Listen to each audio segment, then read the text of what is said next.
The distance to Mars varies between 54.6 million and 401 million kilometers, depending on where Earth and Mars are in their orbits. At closest approach, light takes 3 minutes to travel from Earth to Mars. A human spacecraft would take 6 to 9 months. No human has ever traveled farther than 400,000 kilometers, the Moon's distance. Mars is at minimum 136 times farther away. Yet we're closer to sending humans to Mars than ever before. Multiple space agencies and private companies have active Mars programs. Rockets capable of carrying the necessary cargo are in development or testing. The technology exists or is being refined. The question isn't whether humans will go to Mars, but when, and what extraordinary challenges must be solved before that first boot touches Martian soil. Welcome to Science for Sleeping, where we explore humanity's greatest ambitions and transform them into peaceful contemplation. If you're discovering us tonight, you've found something unique. A place where complex engineering becomes calming knowledge, where the challenges of interplanetary travel become a bedtime story told in Delta V, radiation shielding, and closed-loop life support.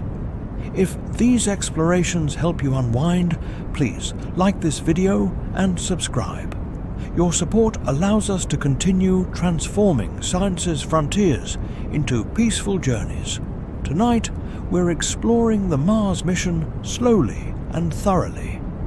What spacecraft must be built, what life support systems are needed, how to protect astronauts from radiation during the journey, what happens when they arrive, and how they'll survive on a planet with no breathable atmosphere, freezing temperatures, and toxic soil.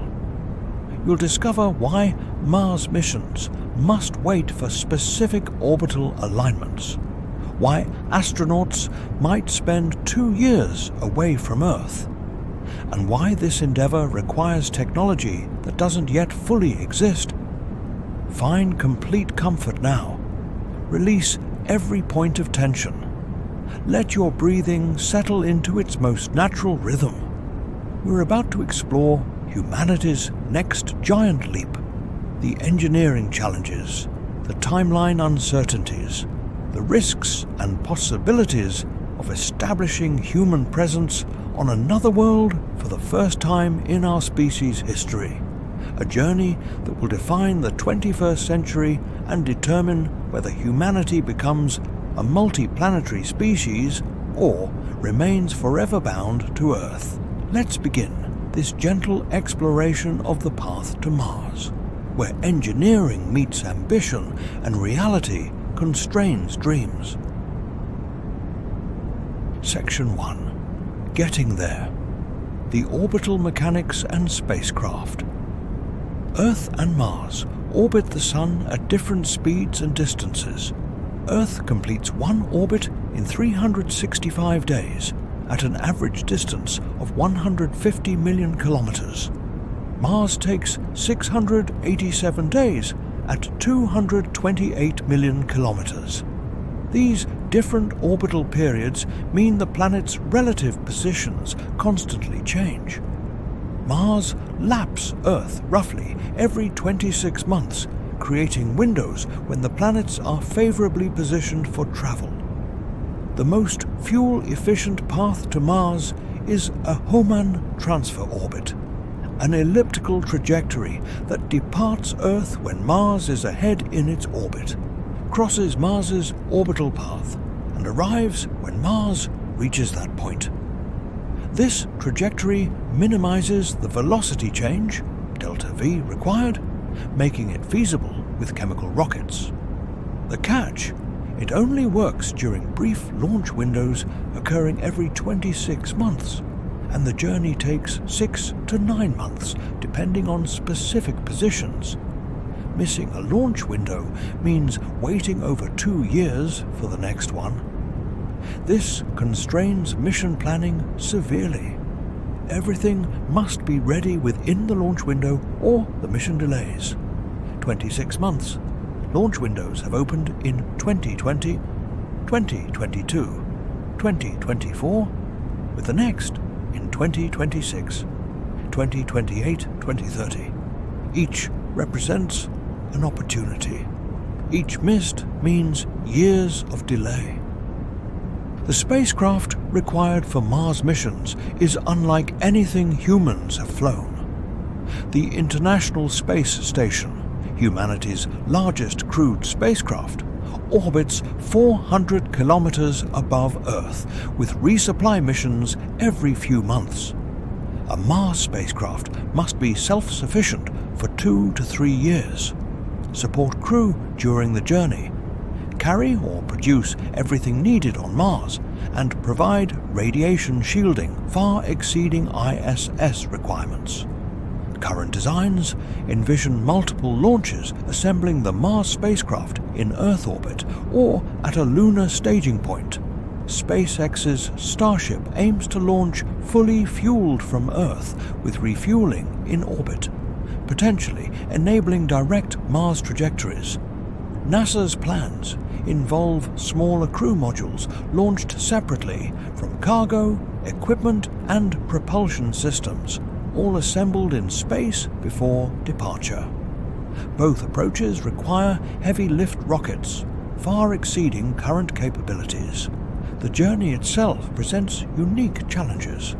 Astronauts will spend months in zero gravity, causing bone density loss, muscle atrophy, cardiovascular changes, and fluid redistribution. Exercise routines developed on ISS mitigate but don't eliminate these effects.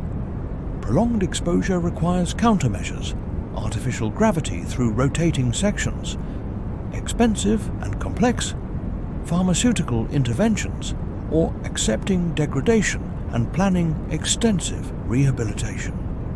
Radiation exposure during the journey is a critical concern. Earth's magnetic field and atmosphere shield surface dwellers from cosmic rays and solar radiation. In interplanetary space, no such protection exists. Cosmic rays, high-energy particles from supernovae and other sources, constantly bombard spacecraft. Solar particle events, bursts of radiation from solar flares, create intense but brief exposure. Both increase cancer risk, damage DNA, potentially harm eyes, heart, and brain. Shielding reduces but doesn't eliminate radiation. Water, polyethylene, and hydrogen-rich materials will provide some protection by absorbing or deflecting particles. But shielding is heavy. Every kilogram requires fuel to accelerate and decelerate, limiting how much can be carried. Practical designs might include a radiation shelter, a heavily shielded compartment where crew retreats during solar events, while accepting elevated baseline exposure during the rest of the journey. Psychological challenges compound physical ones. 6 to 9 months confined with a small crew in a cramped spacecraft, unable to go outside, with Earth becoming an invisible dot and Mars a growing but unreachable disk, could strain mental health. Communication delays increase with distance, from 3 minutes at closest approach to 22 minutes at greatest separation, meaning real-time conversations with Earth become impossible. Crew members must be resilient, compatible, and capable of resolving conflicts without external support. The landing is another engineering challenge. Mars has an atmosphere about 1% of Earth's pressure, thick enough to create heating during entry, but too thin for parachutes alone to slow a heavy spacecraft to safe landing speeds. Previous rovers used heat shields, parachutes, and retro rockets in complex landing sequences. Human landers will be far heavier, requiring more sophisticated systems. Supersonic retropropulsion, larger parachutes, or innovative techniques like inflatable heat shields or ballistic entry. Bring yourself into stillness now, contemplating these challenges. Getting to Mars isn't a single problem, but a cascade of interconnected engineering obstacles. Orbital mechanics, constraining launch timing, spacecraft assembly requiring multiple launches, radiation exposure threatening crew health, psychological pressures testing human limits, landing systems needing new technology. Each problem has partial solutions. None are fully solved. Progress is being made, but gaps remain between current capabilities and mission requirements. Gaps that time, money and engineering effort must close before humans can safely travel to Mars and back.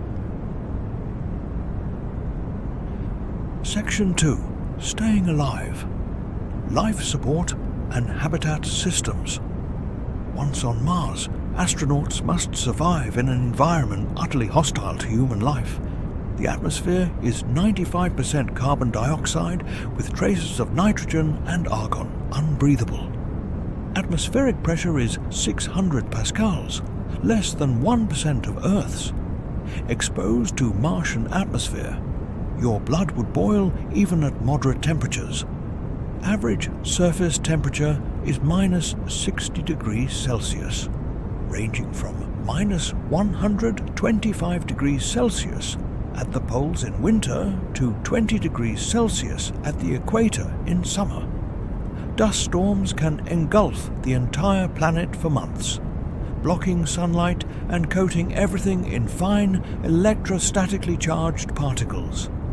The habitat must provide everything Earth's environment normally supplies: breathable air, drinkable water, comfortable temperature and pressure, radiation shielding, protection from dust, and waste management.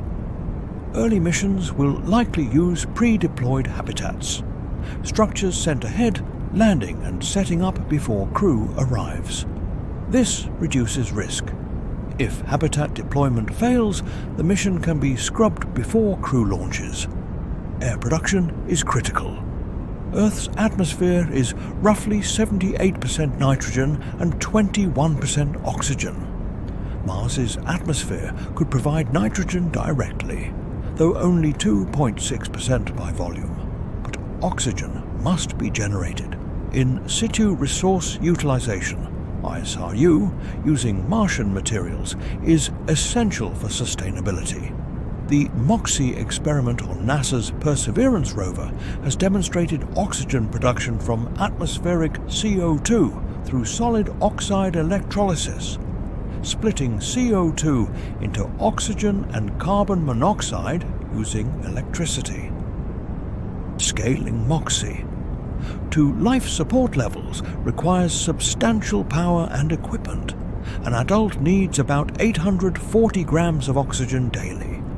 A crew of 6 needs over 5 kilograms daily, about 2 tons per year. This demands continuous operation of oxygen generators with redundancy for equipment failure. Alternatively, plants in greenhouses produce oxygen through photosynthesis while providing food, dual-purpose systems that are complex but efficient. Water is equally critical. Humans need about 3 liters per day for drinking plus water for hygiene, cooking and plant growth. Carrying all required water from Earth is impractical, too heavy. Mars has water, ice at the poles and mid-latitudes, possibly liquid aquifers deep underground, and minerals containing water molecules. Extracting ice and melting it provides water but requires energy and equipment to reach ice deposits, excavate them, and purify the result. Recycling water is essential. ISS recycles over 90% of water, capturing humidity from breath and sweat, purifying urine, condensing moisture from air. Similar systems on Mars would minimize new water requirements, though recycling isn't 100% efficient. Some loss is inevitable. Combining recycling with Martian ice extraction creates sustainable water supply, assuming ice is accessible at the landing site, a major factor in site selection. Food presents different challenges. Carrying 3 years of food for 6 people means tons of supplies. Feasible but suboptimal. Growing food on Mars reduces resupply needs and provides psychological benefits.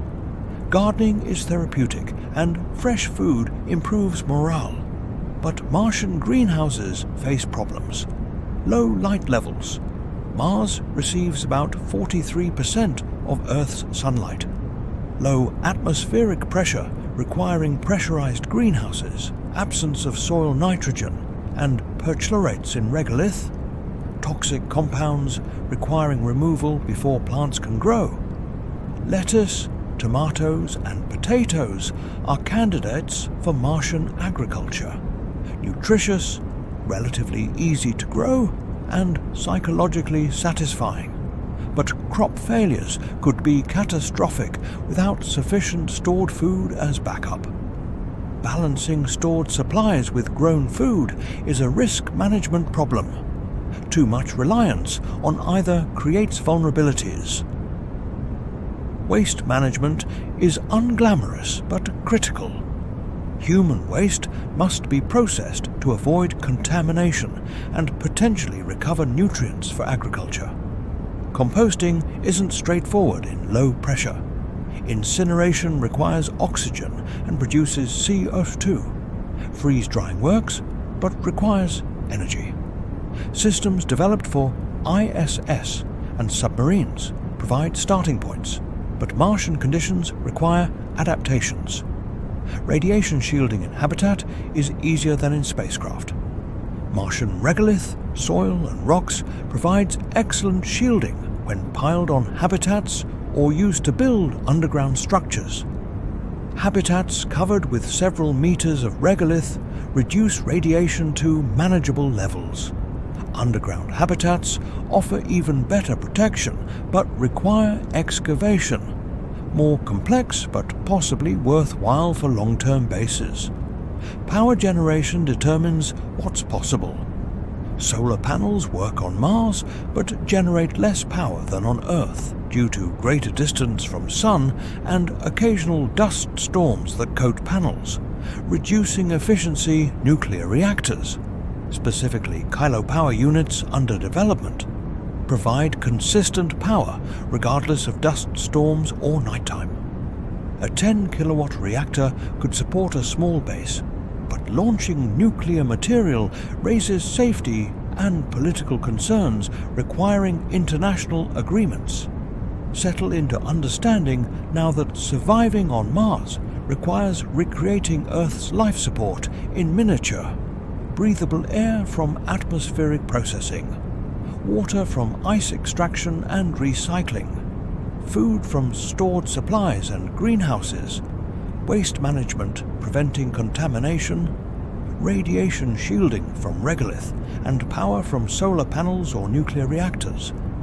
Each system must be reliable. Failure means mission abort at best, crew death at worst. Redundancy is essential but heavy and expensive. Finding the balance between safety, cost and mass determines mission feasibility, making life support systems among the most critical engineering challenges for Mars exploration. Section 3. The Return Journey. Getting home alive. The return journey presents challenges equal to or exceeding the outbound trip.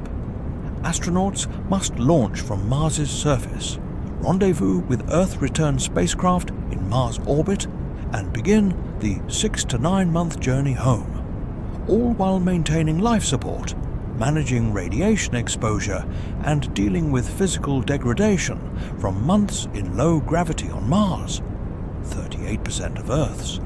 After months in zero gravity during outbound transit, Mars missions require carrying or producing the propellant needed for return.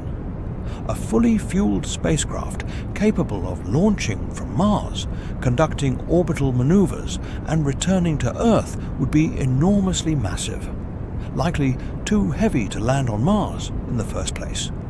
This is the tyranny of the rocket equation. More mass requires more propellant, which adds mass, requiring even more propellant, spiraling exponentially. In-Situ Propellant Production, ISPP, solves this by manufacturing return propellant on Mars using local resources. The Sabatier reaction combines hydrogen, brought from Earth, with atmospheric CO2 to produce methane and water.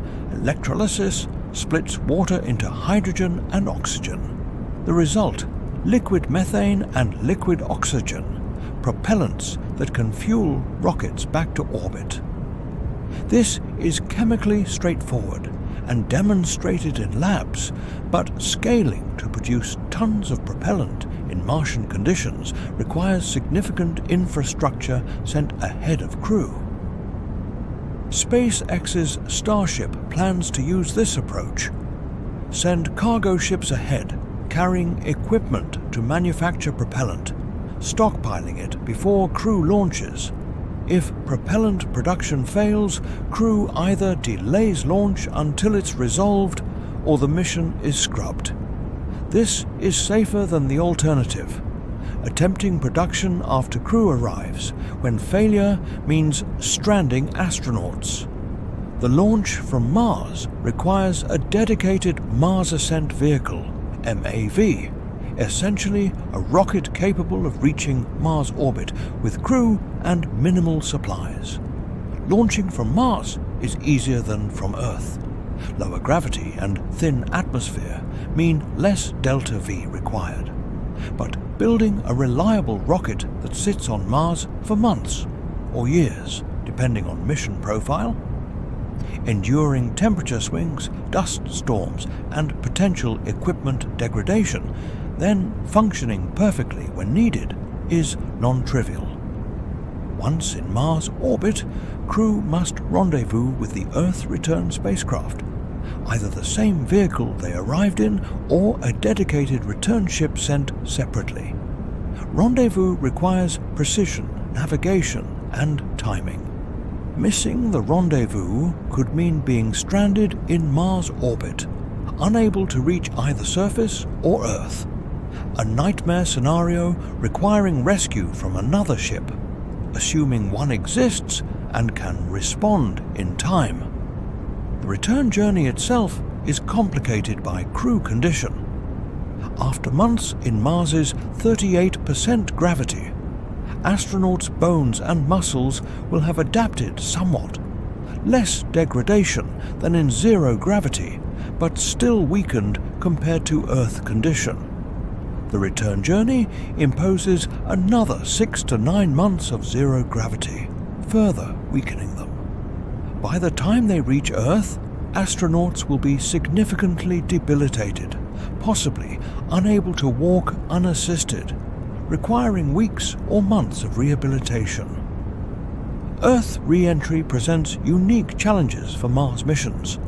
Spacecraft returning from Mars enter Earth's atmosphere at higher velocities than Apollo capsules returning from the Moon, around 12 kilometers per second versus Apollo's 11 kilometers per second. This increases heating, requiring robust heat shields. The high energy also makes landing site precision critical. Small errors translate to large positional uncertainties at landing. Additionally, spacecraft returning from deep space can't easily be recovered at sea like Apollo capsules. Modern designs envision landing on land using retro rockets similar to SpaceX's Falcon 9 first stages, parachutes for final descent, or hybrid systems. These require different landing site infrastructure than ocean recovery. Prepared landing zones with emergency services, ground tracking during final approach, and contingency plans for off-nominal landings. Medical monitoring during return is critical. Crew may develop health issues during the mission: radiation effects, infection, injury, psychological crisis. Earth-based support can provide advice but not intervention. The return spacecraft must be equipped for medical emergencies, though serious conditions, internal bleeding, appendicitis, severe injury, may be untreatable en route. Medical screening before launch tries to minimize these risks, but months in space increase probabilities of health complications arising. Psychological factors during return shouldn't be underestimated. Crew will be exhausted from months of mission stress, eager to reach Earth, yet facing the longest part of the journey, months in zero gravity, after already enduring months on Mars. Maintaining morale, discipline, and teamwork is essential but challenging when everyone is fatigued and Earth still seems infinitely distant despite being homeward bound. Let your awareness settle gently on this reality. Leaving Mars is as hard as reaching it, requiring propellant production infrastructure, a reliable ascent vehicle, precise rendezvous operations, and a crew physically and psychologically capable of enduring months more in space after already experiencing months on Mars. The return journey isn't anticlimactic. It's when crew are most vulnerable, most degraded, most reliant on systems that have been operating for years without resupply or repair. Getting home alive requires everything working perfectly at a time when crew and equipment are most likely to fail, making the return journey perhaps the mission's riskiest phase despite being homeward bound. Section 4. The Human Factor. Medical and psychological challenges. Sending humans to Mars isn't just an engineering problem. It's a biological and psychological challenge. Unlike any previously attempted, astronauts will experience environmental extremes, prolonged isolation, delayed communication, permanent risk of fatal equipment failure, and uncertain rescue prospects if something goes catastrophically wrong. Understanding how humans respond to these stresses is essential for mission success. Physiological adaptation to space is well documented from ISS missions, but incompletely understood for deep space. Zero gravity during transit causes fluid shifts. Blood and lymph redistribute toward the head, creating puffy faces and thin legs. Visual changes occur as increased intracranial pressure affects optic nerves. Some astronauts develop vision problems, requiring corrective lenses in space, and sometimes permanently altered vision after return. This is VIP, visual impairment and intracranial pressure syndrome, and its mechanisms aren't fully understood. Bone loss in microgravity is significant. About 1 to 2% of bone mass lost per month without countermeasures. ISS astronauts exercise 2 hours daily using resistance equipment to mitigate this, but loss still occurs. Mars gravity, 38% of Earth's, may slow bone loss compared to zero gravity, but won't prevent it entirely. Astronauts returning after 2+ years in reduced gravity may have substantially weakened bones, increasing fracture risk during Earth re-entry and recovery. Muscle atrophy follows similar patterns. Without gravity providing resistance, muscles aren't stressed and atrophy. Heart muscle also weakens. The cardiovascular system doesn't need to pump against gravity, so it deconditions. Exercise helps, but doesn't fully prevent these changes. Returning astronauts often can't stand unassisted immediately after landing, requiring weeks of reconditioning before normal function returns.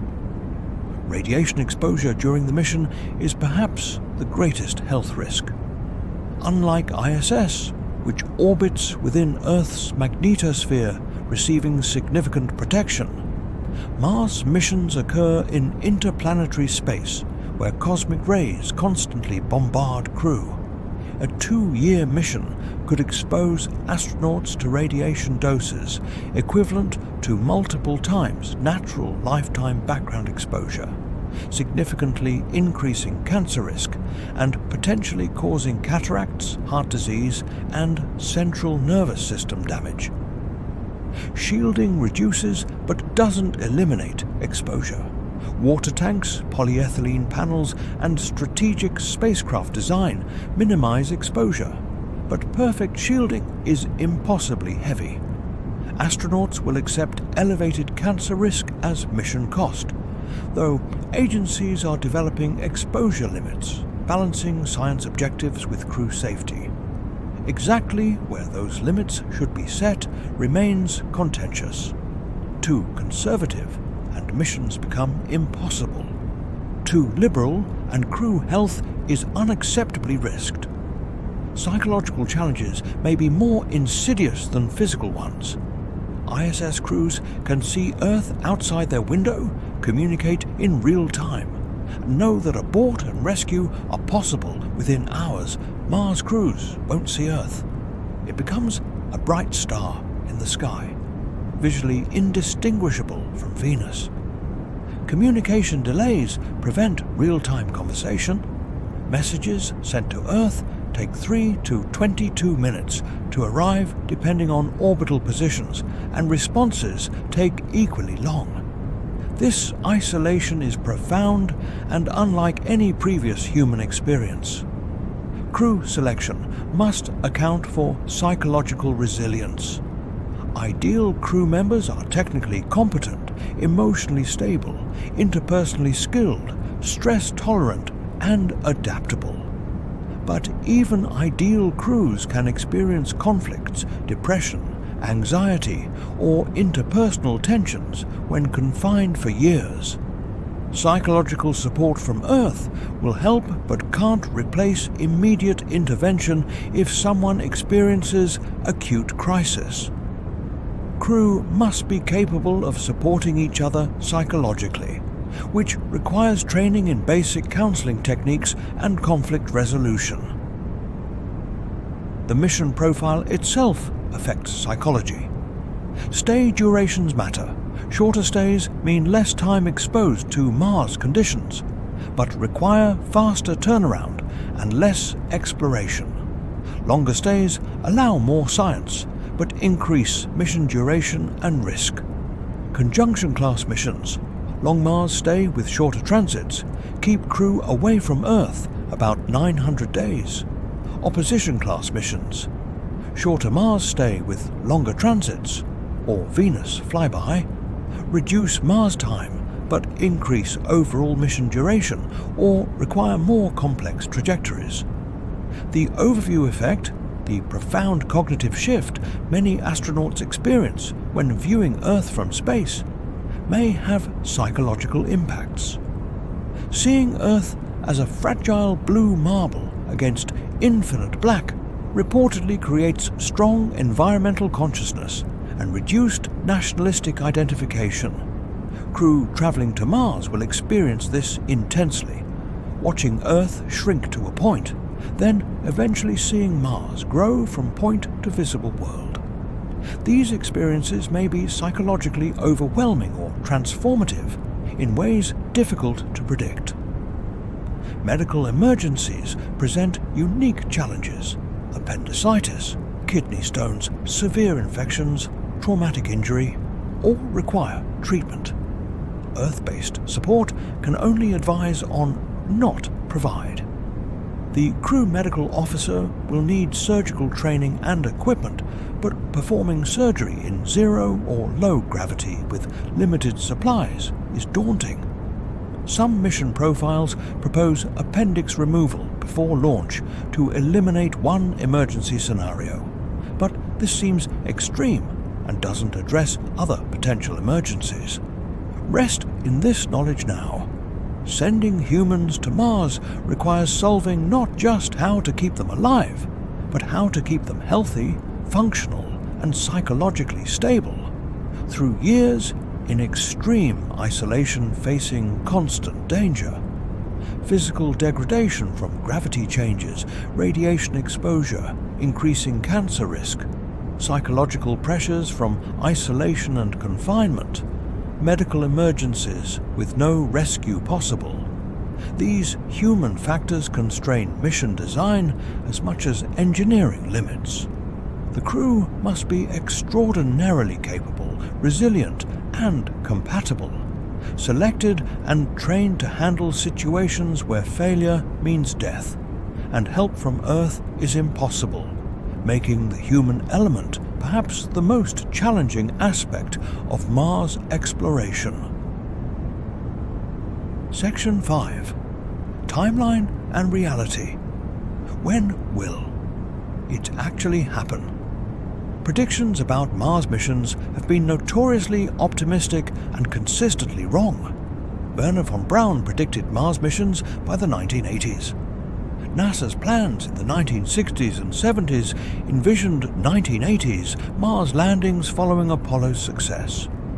In 1989, President George H.W. Bush proposed Mars missions by 2019. None happened. Today, estimates range from the 2030s to the 2040s, or beyond. But skepticism is warranted given historical over-optimism. SpaceX CEO Elon Musk has stated ambitious timelines: uncrewed Starship missions to Mars in the mid-2020s, crewed missions by the late 2020s or early 2030s.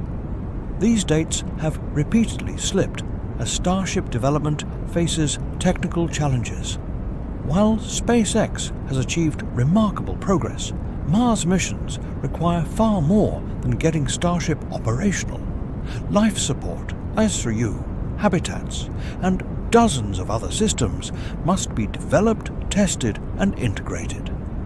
NASA's Artemis program aims to return humans to the Moon by the mid-2020s, also delayed from original goals, with the stated purpose of developing Mars-applicable technologies.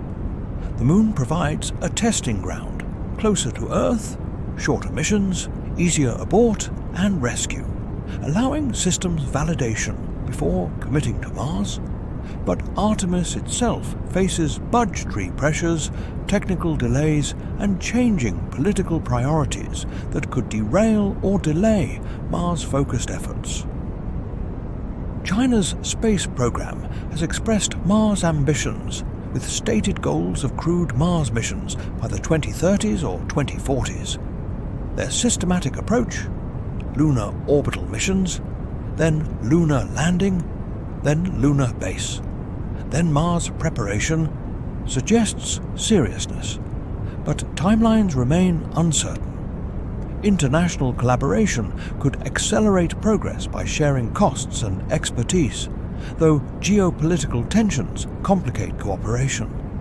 Budget realities constrain all programs. Mars missions will cost hundreds of billions over decades.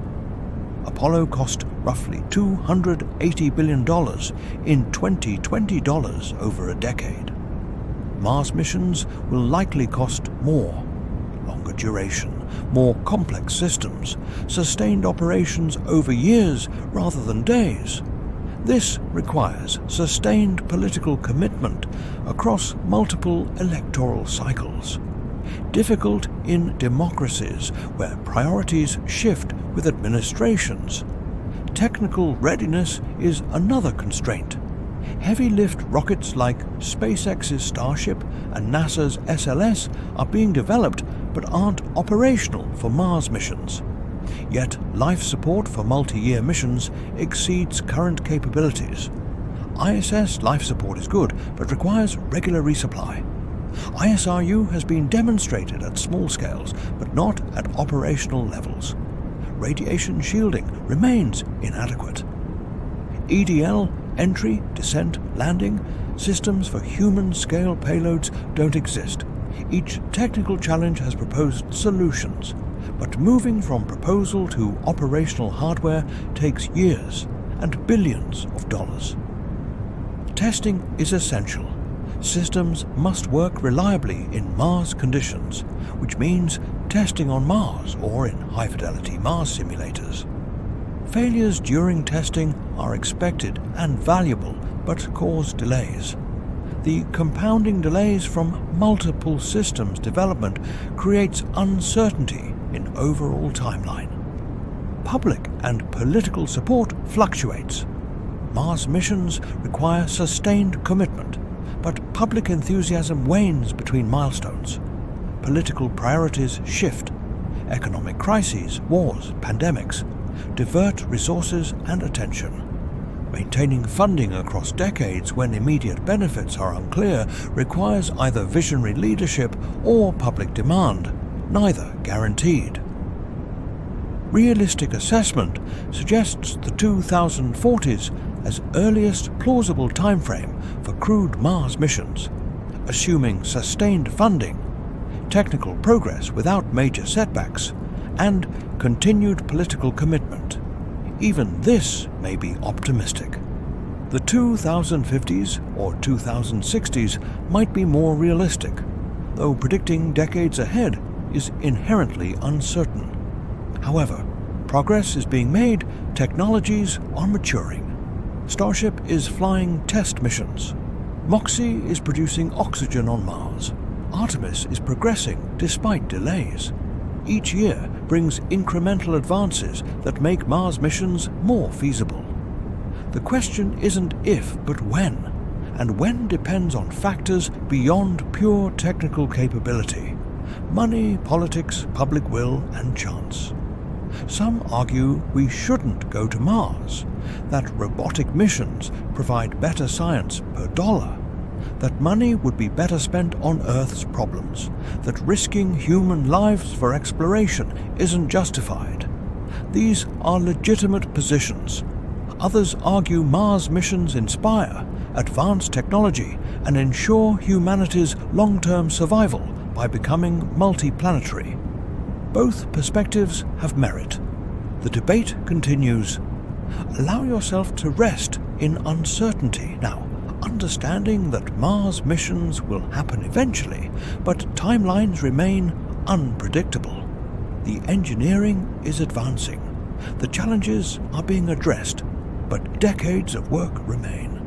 Whether you'll witness humans walking on Mars depends on your age and how timelines unfold. Those young today may well see it. Those older may not.